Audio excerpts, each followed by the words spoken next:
டேய், என்னடா? ஆ மறைக்காம உண்மையை சொல்லு. நீ காதலுக்கு எதிரி இல்லைன்னு எனக்கு நல்லாவே தெரியும். ஆனாலும் ஏன் இப்படி நடக்குதுன்னு எனக்கு புரியல. என்னடா சொல்ற? ஆனா இந்த கல்யாணம் பிரியா விருப்பத்தோட தான் நடக்குதா? அவளுக்கு நிஜமாவே அந்த பையனை பிடிச்சிருக்கா? புடிச்சிருக்கு. அவ சம்மதம் கேட்டு தான் நாங்க எல்லா ஏற்பாடும் பண்ணியிருக்கோம். பொய் சொல்லாதண்ணா. பிரியா அந்த பக்கத்தூர் பையன் சந்தோஷ லவ் பண்றா. அது உனக்கு தெரியும் தானே? தெரியும். தெரியும்னா நீ அந்த குடும்பத்துல பேசி 2 பேருக்கு கல்யாணம் பண்ணி வைக்க வேண்டியதானே? வீராக்கு வேற ஒரு மாப்பிள்ளையோட கல்யாணம் நடக்க இருந்துச்சு. அப்ப கூட நீ அவளை விட்டுறாத, நீ தான் அவ கழுத்துல தாலி கட்டணும், நீ தான் எனக்கு ஒரு கான்ஃபிடன்ஸ் கொடுத்த. நீ அத்தெல்லாம் கொடுத்த கான்ஃபிடன்ஸ்னால தானே நானே அவ கழுத்துல தாலி கட்டினேன். லவ்வுக்கு இவ்வளவு சப்போர்ட்டா இருக்கிற நீயே இப்படி பண்ண எப்படின்னா? டேய், ஊர் விஷயத்துல நீ தலையிட வேண்டாம். இப்ப இங்க என்ன பிரச்சனை? நம்ம ஊருக்கும் அவங்களுக்கும் தீரா பகை இருக்குடா. 2 குடும்பத்துக்கும் எந்த காலத்துலயும் ஒத்து வந்ததே கிடையாது. இது பல வருஷ பகை. அந்த வீட்டுல போய் எப்படி நம்ம போனாலும் நிம்மதியா வாழ முடியும்? நம்மள பழி வாங்குறதுக்காக வேணும்னு கூட அந்த பையனை வச்சு நம்ம பொண்ணை லவ் பண்ண வச்சிருக்கலாம்ல. எனக்கு அப்படி தோணலண்ணா. டேய், நான் சொல்றது கேளு. உனக்கு இந்த ஊரை பத்தி தெரியாது. இதெல்லாம் பிரியாவுக்கே தெரியும். இதெல்லாம் தெரிஞ்சே அவன் மேல ஆசைப்பட்டா. காதலுக்கு என்னென்ன பார்டர் எல்லாம்? அவன் நாடு விட்டு நாடு போய் லவ் பண்ணிருக்கான். இது ஒரு ஊரு, அது ஒரு ஊரு. இதுக்கு நடுவுல ஒரு பார்டர். இதுல லவ் பண்ணக்கூடாதுன்னு சட்டம் வேற. காஷ்மீர் பார்டர்ல இருக்கிறவனி இதெல்லாம் ஒரு விஷயமா உனக்கு? ப்ராடா யோசிச்சா எல்லாம் ஈஸியா தெரியும்டா. இந்த மாதிரி சின்ன வட்டத்துல இருக்கும்போது சின்ன விஷயங்கள் கூட ரொம்ப பெருசா தெரியும்டா. ஃப்ரெண்ட்லியா சொல்றேன் கேளு. நம்ம மத்தவங்களுக்கு அட்வைஸ் பண்ணுவோம். ஆனா நமக்குன்னு வரும்போது நம்மளால அந்த முடிவு எடுக்க முடியாது. என்ன நீயே இப்படி சொல்ற? லைஃப் ஒரு வாட்டி தானா? அதுல அவன் ஆசைப்பட்டவனோட வாழ வைக்கிறது சந்தோஷமா, இல்ல இப்படி கட்டாயப்படுத்தி வேற ஒருத்தங்க கூட வாழ வைக்கிறது சந்தோஷமா? நீயே சொல்லு. டேய், உனக்கு ஒன்றும் புரியாது. நீ என்ன பேசினாலும் இதெல்லாம் ஒத்து வராது. இந்த மாதிரி விஷயம்லாம் உனக்கு சொன்னா புரியாது. விட்டுரு. நாங்க பார்த்திருக்க பையன் நல்ல பையன்தான். கண்டிப்பா அவளை நல்லா வச்சு பார்த்துப்பான். அவளும் சந்தோஷமா தான்டா இருப்பா. காலப்போக்கில் எல்லாம் மறந்துடும்டா. சரி, இனிமே இதை பத்தி நீ யார்கிட்டயும் பேச வேண்டாம்.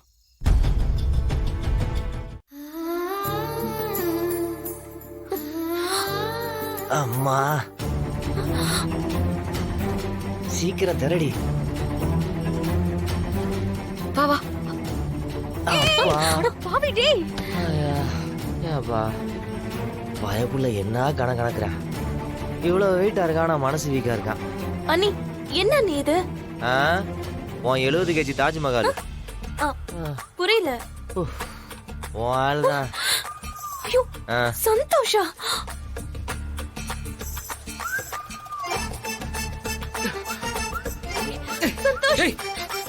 யார் நீங்க? என்னது கொல்ல பாக்குறீங்க? ஆமா சந்தோஷ், இவரை கொல்ல வேற பாக்குறாங்க. உன்னால தான்டா என் தங்கச்சி சாவ பார்த்தா. பிரியா, சந்தோஷ்.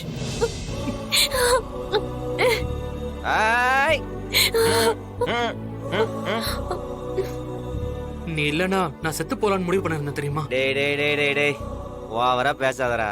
தைரியமா அவளை கட்டிட்டு வாழ்றதுக்கு துப்பு இல்ல. சாவறானா? ஏன்டா லவ் பண்ணவங்க எல்லாம் ஆள் கிடைக்கலன்னு செத்துறேன்னு சொன்னா ஊரே சுடுகாடா வருதுக்கா? ஒண்ணு தைரியமா வாழணும், இல்லையா அது போயிடுச்சுன்னு சொல்லி ஃபிக்ஸ் ஆயிட்டு வேற லைஃப் பார்த்துட்டு போயிடணும். சும்மா மனசுக்குள்ளே வச்சுட்டு புளிங்கிட்டுலாம் இருக்கக்கூடாது. உங்களை பத்தி எனக்கு தெரியும் சார்.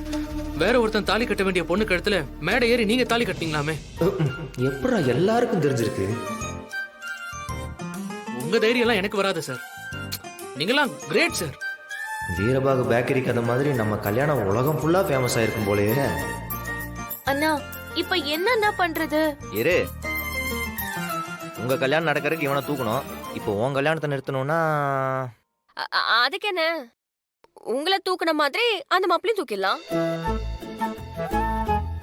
இவ போற போக்க பார்த்தா தொழிலே மாத்திருவ போலயே. எதுக்கும் நம்ம கேர்ஃபுல்லா இருக்கணும்.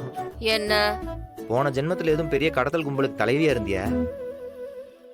இல்ல டப்பு டப்புன்னு கிட்னாப் பண்றதுக்கு ஐடியா கொடுக்குறியே, அதான் கேட்டேன். எல்லாம் உன் தங்கச்சிக்காக தானே. சரி, இவன் எங்கே இருக்கட்டும்.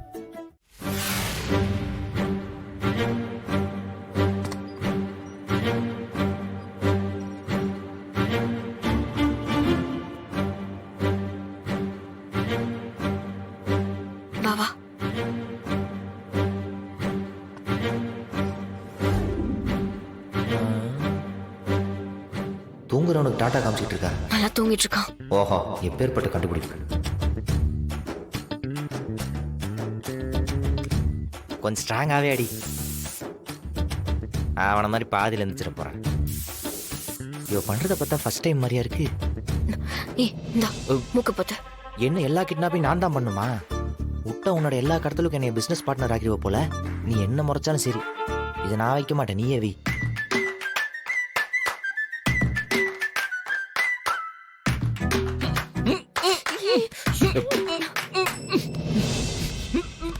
ஏ கொன்றாதடி. பாவம் புள்ள, சம்பந்தமே இல்லாம இந்த கல்யாணத்துல வந்து மாட்டிக்கிட்டு சித்திரவதைப்படுறான். இல்லடி, உன்னை கட்டிக்க வந்தவன் மாதிரி கெட்டவனா இருந்தாலும் பரவாயில்ல, பார்க்க ரொம்ப நல்லவனா இருக்கான். அதுங்களை சேர்த்து வைக்கிறதுக்காக இவனை டார்ச்சர் பண்ண வேண்டியதா இருக்கு. அதான் கஷ்டமா இருக்கு. மன்னிச்சிடுறா தம்பி, நத்திங் பர்சனல், ஜஸ்ட் மேரேஜ். முறைச்சா வேலைக்கு ஆகுமா? இவனை எப்படி டிஸ்போஸ் பண்றது சொல்லுங்க கேப்டன். முதல்ல இங்க இருந்து தூக்கு. இங்க என்னென்ன ரூம் இருக்குன்னு உனக்கு தானே தெரியும். இப்படி எல்லாம் யோசிக்காத. மேல போய் லெஃப்ட் கட் பண்ணி ரைட்ல திரும்பணும்னா ஒரு ஸ்டோர் ரூம் இருக்குல்ல, அங்க இவனை வச்சு லாக் பண்ணிடலாம். அடி பாவி, பல வருஷமா வந்துட்டு போயிட்டு இருக்கு, எனக்கே எந்த ரூம் எங்க இருக்குன்னு தெரியாது. நேத்து தான் வந்த, அதுக்குள்ள மொத்த வீட்டி அளந்து வச்சிருக்கியா? இல்ல, நீ ஒருவேளை என்ன டார்ச்சர் பண்ணா உன்ன அந்த ரூம்ல போட்டுடலாம் தான் நான் பாத்து வச்சிருந்தேன். எது என்னையா?